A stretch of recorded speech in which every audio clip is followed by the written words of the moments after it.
Persona 5 is a turn-based role-playing video game. Released in 2016, it is the fifth iteration of the 20-year-old series of Persona games. It is a game of two worlds, an imaginary realm of the collective unconscious named the Metaverse, and reality as we know it. The player takes control of the silent protagonist, codenamed Joker, experiencing the injustice of the world's society firsthand. After acquiring the power of a persona, a supernatural entity that can manifest for our characters at will, Joker, along with a group of socially outcast youths, venture to and from the metaverse. Over time, they realize that acts committed in the metaverse will have a tangible effect on reality, and so they aim to utilize their unique opportunity to revolt against those deemed morally incorrupt. Corrupt, not incorrupt. Corrupt. The goal of this game is to take down the oppressors who act without restraint in this world. In the metaverse, you fight demons in turn-based combat, explore and pilfer the goods of various dungeons, and eventually take down the boss of each dungeon. Doing this changes reality, and by successfully completing each mission, a change of heart can occur in a person with wicked intentions. Persona 5's socio-political commentary blends with ideas of self-discovery to create a game that makes us question the world we live in and how we choose to live in it.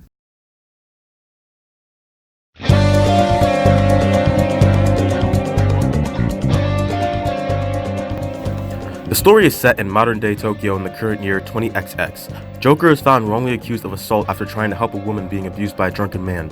As a result, he is expelled from his current school and is sent on probation to a school in Tokyo called Shujin Academy. Here, he is ostracized and feared, as rumors of a criminal record spread by a teacher spiral out of control. Suddenly, odd dreams begin to haunt Joker. He sees himself as a prisoner in a blue cell, and it is in this dream where he meets a man named Igor. Igor tells Joker he has appeared to assist in his rehabilitation, and is the one who bestows Joker with the means to enter the metaverse through a smartphone app, as well as a persona. Personas are described by Igor as... Personas are, in other words, a mask, an armor of the heart when confronting worldly matters. They take the form of mythological or religious figures such as Loki or Pope Joan, and allow their users to use magic to fend off the enemies found in the game. While in the metaverse, people with the power of a persona take on the appearance of a rebel or a thief, as a way to visually display their resistance to the status quo. With this newfound power, a tale of rebellion begins to unfold as Joker uses his new abilities to forcibly change the hearts of people abusing their power over others. He enters their unconscious minds to steal an object known as a treasure.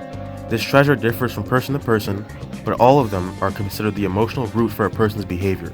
By stealing this object, a person will become repentant and choose to atone for whatever crimes or misdeeds they have performed. This is what is known as a change of heart. Over time, others join his cause as they have similar motivations to change the toxic and dangerous world they inhabit. Eventually, they form a group they name the Phantom Thieves of Hearts.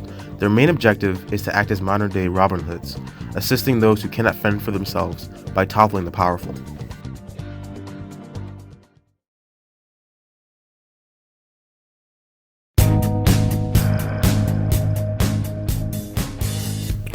One of the central mechanics of the Persona games are the personas themselves. Personas are stated to be another self, something that is both you, yet not you at the same time. In the game, most of the characters are able to acquire one through the realization that they have been subdued or mistreated by others, repressing their true selves. In Freudian psychoanalysis, repression is explained as the forgetting or ignoring of unresolved conflicts, unadmitted desires, or traumatic past events, so that they are forced out of the conscious awareness and into the unconscious. For example, one character, Ryuji Sakamoto, receives his persona upon the realization that he doesn't need to adhere to the words of his abusive gym teacher. He realizes that he shouldn't let others' opinions impede him for standing what he believes in, which is ceremoniously symbolized through the slightly crude tearing off one's mask. Once the repression is acknowledged, one can claim their own persona to use in the metaverse. Personas are used for combat in the game, offering much stronger attacks to use against the demons you encounter. However, the characters can only use these powers while in the unconscious world of the metaverse.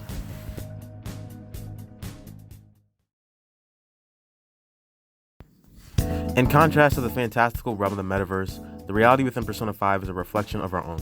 It is almost a satirical interpretation of how society functions and how incredibly easy it is for those in power to trample over others with no repercussions. Many of the villains within this game exemplify this, with examples of sexual abuse, extortion, and neo-slavery. All of these acts are committed over a great deal of time with no one to intervene, simply because the villains in each scenario have social status. Not even the victims themselves attempt to speak out against their abusers. Many of the faceless bystanders you can eavesdrop on state simply, "That's just the way it is." There is no resistance to the injustice. There is an obvious immorality that plagues the world in the game, but it is treated with complete normalcy. All of these problems bring to mind the idea of hegemony. Within Peter Berry's book, Beginning Theory, hegemony is described as an internalized form of social control, which makes certain views seem natural or invisible, so that they hardly seem like views at all, just the way things are. Back to Joker's wrongful conviction. Once he is accused as guilty, no one, not even his own family, take the time to hear his side of the story. The law says he is wrong, and so it is taken as fact. He is then dropped within an environment in which he is immediately branded irredeemable, a troublemaker, someone to stay away from. Joker's temporary caretaker, Sojiro Sakura, adds to this by saying, "Do you even understand your situation? Still, you were expelled once already. To think you'd re-enroll at a different one. It's not like anyone will be sympathetic with you. If that's what it was like at school, people might say stuff about me in the future, too.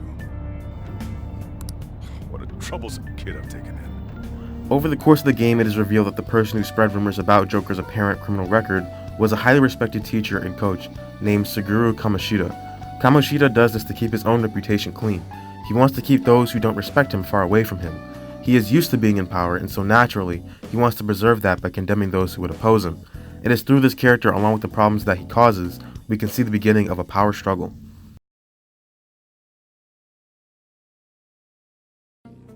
The powerful in the context of this game aren't necessarily those who can oppress others, but rather people who can influence others. People who are respected or idealized, like celebrities. People with titles or people with political sway, such as CEOs or politicians. These are the individuals who have the most power in this society. Philosopher Karl Marx states that theory itself becomes a material force when it has seized the masses. This quote speaks to the character of Kamoshida, as well as most of the other villains shown with power throughout the game. Kamoshida is able to control others through his reputation as an Olympic medalist. The faculty revere his endeavors, while the students fear his disapproval. Because his renown is so well spread, his reputation is utilized almost like a weapon. He knows he has the school under his influence, and that influence allows him to become powerful while he is in that space. Obviously, that power has gone to his head, as he begins to both physically and sexually abuse his students. In the instance that someone resists, he threatens them with expulsion. This cycle continues until that power is challenged by the presence of the Phantom Thieves. By having people stand against what has already been accepted, a new theory can overtake the masses. Another villain within the game is one of the candidates for Prime Minister, Masayoshi Shido. By virtue of being a politician, Shido exemplifies what Marx's quote is attempting to express. While appearing honest and trustworthy on the surface, Shido is much more aggressive and conniving behind closed doors. He assassinates his competitors and purposefully endangers civilians through his actions, all the while promising the masses he will lead them toward a greater country. Like Kamoshida, because of the staggering amount of supporters and believers, Shido's influence is weaponized.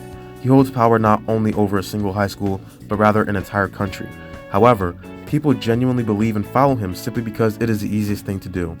Another quote from Marx accurately defines the socio-political climate with, "The oppressed are allowed once every few years to decide which particular representatives of the oppressing class are to represent and repress them."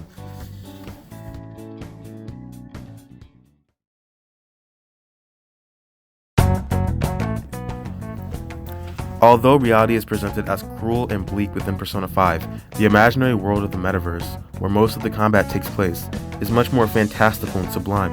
This foreign other world introduces the psychoanalyst Jacques Lacan and his theory of the imaginary versus symbolic into the conversation.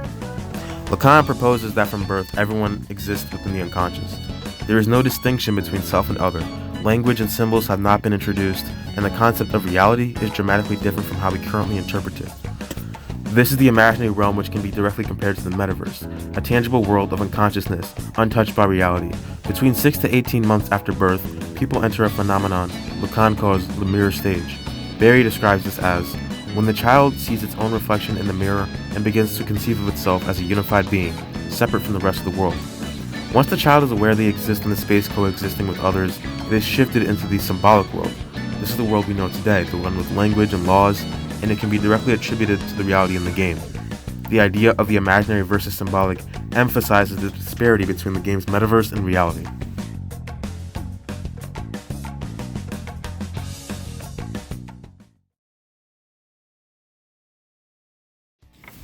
While the reality of Persona 5 has been touched upon previously, the metaverse holds many hidden thoughts and feelings the masses would rather keep buried. As it is the realm of the unconscious, logic and laws do not apply here. Locations are decadent and lavish in comparison to their real-life counterparts. Another one of the game's villains, Madarame, is a prime example of how the imaginary and symbolic are separated. In reality, Madarame is a celebrated painter known for his modesty. Despite being decently wealthy, he lives in a small studio claiming that it is enough for him. His unconscious counterpart, however, is extremely greedy and selfish. His studio in reality is viewed as an enormous museum in the metaverse. He acts without restraint here, constantly praising himself for being ingenious and flaunting how most of his works were actually plagiarized from his students. In this imaginary realm, it is perfectly acceptable to do this. There aren't any people in the metaverse who can tell Madarame what he can and cannot say, and so his raw instincts and emotions take priority. In the symbolic realm, Madarame is much more restricted. He knows that if he were to behave arrogantly, he would lose favor with the public, and in turn lose the fame and praise he seeks. The opinion of others take priority here. The Barry chapter on Lacanian critique states, "In terms of the literary polarization between the realist and anti-realist texts, the symbolic realm would have to be seen as the one found in realist literature, a world of patriarchal order and logic." Because he knows he exists in the symbolic world, Madarame tries his best to conform to the expectations of society so as not to arouse suspicion of his plagiarism. In the imaginary, however, he throws this all away to pursue the fueling of his own ego.